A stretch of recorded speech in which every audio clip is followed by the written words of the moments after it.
Charles Bronson's life began inauspiciously, a far cry from the glitz and glamour of Hollywood. Born Charles Buchinski in 1921 in Ehrenfeld, Pennsylvania, his early years were defined by hardship. His parents, Lithuanian immigrants, faced the dual challenges of raising a large family of 15 children and navigating the unforgiving economic landscape of a coal mining town. This context is crucial to understanding Bronson's later resilience and his ability to channel a raw authenticity into his roles. The family's financial struggles were so severe that basic necessities were often a luxury. Bronson famously recounted attending school wearing his sister's hand-me-down dress because his family couldn't afford proper clothing. This formative experience shaped his outlook on life, fostering a deep-seated determination to escape the cycle of poverty. At just 16 years old, he joined his brothers in the coal mines, performing backbreaking labor for a meager $1 per ton of coal. This period instilled in him a profound work ethic and a stoic demeanor that would later define his on-screen persona. The hardships didn't end there. At age 10, Bronson lost his father, thrusting even more responsibility onto his young shoulders. To support his family, he took on perilous jobs in the mines, often risking his life for slightly better pay. These experiences of physical toil and emotional endurance would later resonate in his roles, where his characters often grappled with themes of survival and justice. World War II marked a turning point in Bronson's life. Drafted into the U.S. Army Air Corps in 1943, he served as a tail gunner on a B-29 bomber. The war exposed him to the wider world beyond the confines of his impoverished hometown and ignited a desire for something more. His service was not only a patriotic duty, but also a transformative experience that broadened his horizons and strengthened his resolve to pursue a different path. Returning from the war, Bronson faced the daunting task of rebuilding his life. Acting, initially an unlikely choice for someone with his rugged appearance and reserved nature, became a beacon of hope. While he admitted he was drawn to acting not for its artistic merit, but for its financial potential, the craft would soon become a vehicle for his self-expression. Bronson's entry into acting was humble, involving minor roles and behind-the-scenes work, but it laid the foundation for a career that would eventually redefine Hollywood's archetype of masculinity. Bronson's ascent in Hollywood was anything but conventional. In an industry that prized conventional good looks and charm, his rugged features and intense demeanor set him apart. Initially typecast in roles that capitalized on his tough exterior, he found himself portraying villains, outcasts, and henchmen.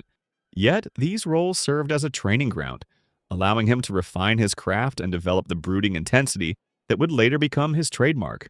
One of Bronson's earliest breakthroughs came with The Magnificent Seven, 1960, where he played the stoic and dependable Bernardo O'Reilly. Despite sharing the screen with Hollywood heavyweights like Yul Brynner and Steve McQueen, Bronson's understated performance left a lasting impression. This film marked the beginning of his transition from supporting actor to leading man, a journey that would take him across continents and genres. Europe proved to be a crucial turning point in Bronson's career. In the 1960s, his popularity soared overseas, particularly in France and Italy, where audiences embraced his rugged charm. Directors like Sergio Leone recognized his unique screen presence, casting him in iconic roles such as Harmonica in Once Upon a Time in the West, 1968. This film, often hailed as a masterpiece of the Western genre, showcased Bronson's ability to convey depth with minimal dialogue, relying instead on subtle expressions and body language. Back in the United States, Bronson's star continued to rise. His performances in The Great Escape, 1963, and The Dirty Dozen, 1967, further cemented his reputation as a formidable actor. However, it was Death Wish 1974 that propelled him to superstardom. The film's controversial theme of vigilantism struck a chord with audiences grappling with rising crime rates in urban America. While critics debated the moral implications of the film, its success was undeniable, spawning a franchise that would span 4 sequels. Bronson's rise was not without challenges. He often found himself at odds with Hollywood's casting norms, which favored polished and charismatic leading men. Yet, his persistence paid off, as he carved out a niche that allowed him to thrive on his own terms. His journey from a struggling character actor to one of the highest-paid stars in the world is a testament to his resilience and unwavering belief in his unique appeal. While Bronson's tough guy roles defined his public image, his private life revealed a softer, more compassionate side. A deeply private individual, he eschewed the trappings of Hollywood fame, choosing instead to focus on his family and philanthropic endeavors. Over the course of his life, Bronson donated millions to causes close to his heart, including cancer research, children's charities, and animal welfare organizations. One of the most poignant examples of his generosity was his support for the American Cancer Society, a cause likely influenced by his wife Jill Ireland's battle with breast cancer. Ireland's diagnosis and subsequent passing in 1990 deeply affected Bronson, prompting him to use his wealth and influence to contribute to cancer research and awareness.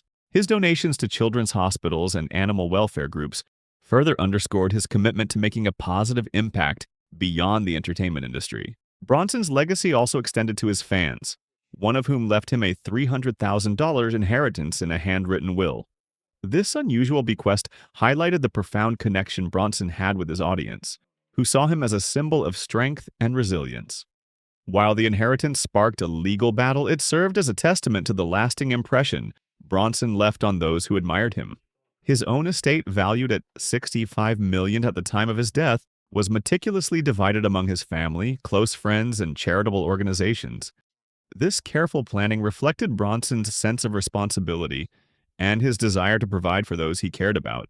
His philanthropy, both during his lifetime and posthumously, solidified his reputation as not just a Hollywood icon, but also a humanitarian.